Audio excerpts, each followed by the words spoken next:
Okay, guys, assalamu alaikum. Today is the day. Um, Today is the day of starting a new topic. We will be studying and looking on the three processes that are involved in the changing of matter, when the matter changes from one state to another. These three processes occurs. First of all, the process called melting. Many of you guys are aware of the word melting, but what actually defines that? It defines as that the process involving the conversion of solid into liquid. But the main point here it is that the melting definition is mostly for 2 marks. So the 1 mark is gained by the statement that the conversion of solid into liquid, but the second mark is attained by the statement means at constant temperature. By the way, what does it mean at constant temperature? Why we need it? The reason is that the provision of temperature, the provision of heat energy to the solid, is the heat energy is needed to break the intermolecular forces. But actually, the in the solid, the intermolecular forces breaks, and then it is converted into liquid. So what actually does it? The temperature does it. So that's why the temperature remains constant. That's why the temperature doesn't go up, and it contributes in breaking those intermolecular forces and finally converting into a liquid. Moving on, another process called boiling. Mostly the examiner asks the difference between boiling and evaporation. So the differences are mostly asked. So we will point down those differences. First of all, I would like to say that the first point would be that the boiling occurs at a fixed temperature, while the evaporation occurs at any temperature. Like for example, you can do experiment like throw a water onto the surface, and eventually you are not providing the temperature to the water molecules to evaporate, but it will evaporate. So it defines that it occurs at any temperature. And the second point states that the boiling occurs throughout the liquid, like whenever we are boiling the water in the cup, so it occurs throughout the liquid. But on the other hand, the evaporation occurs only at the top surface. And the difference, as we know, that whenever we are boiling, we have to provide the some kind of energy, like we have to provide the temperature energy, heat energy. So it can be we can say that it needs energy resource. It doesn't need a specific energy resource. Let me tell you the idea behind what is happening during evaporation. At the top surface of a liquid, particles which are getting energy from the atmosphere, or which are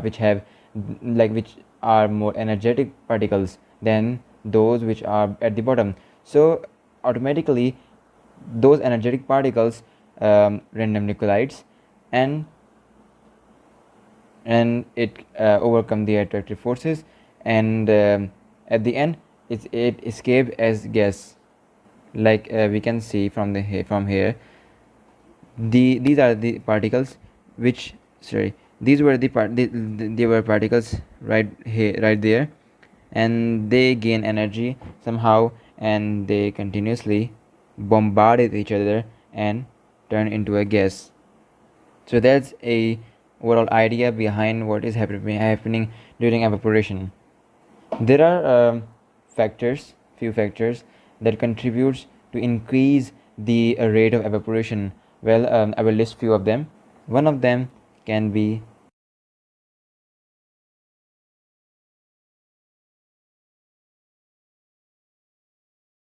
the wind, like when there's a more windy atmosphere, or more windy weather. So the rate of evaporation continuously increases. Why? Because let me tell you. Suppose this is the glass. It contains water particles. The particles which are at the top continuously bombarded each other, and it escapes as the gas. But somehow the wind which is passing by takes those energetic particles more, so the rate of evaporation continuously increases. That's why we can say that the wind is one of the factor. Second factor is the most common one. It is a presence of sunlight. Why? Because the sunlight provides the energy to those particles, as we only need the energy to convert those liquid particles into a gaseous form. So that's why the energy is provided by the sunlight. That's why certainly the presence of sunlight is one of the factors too. So students, today we learn about the process called melting and the boiling and evaporation. We learn that the evaporation is the loss of water molecules that are at the top, and they are more energetic ones, so that's why they escape as a gaseous form. And there are few factors. Two of them are wind and sunlight. Wind causes those particles to move more frequently, that's why rate of evaporation increases. And moreover, the sunlight causes or provides energy to those particles, causing them to escape in a gaseous form in the atmosphere. So that's how the lecture ends. Well, that's it. Hope to see you back soon, and subscribe, comment down if any of you have any questions, if any query. I can read all those comments and answer them one by one, so you can ask those questions. And moreover, be sure to subscribe and like the video. Bye.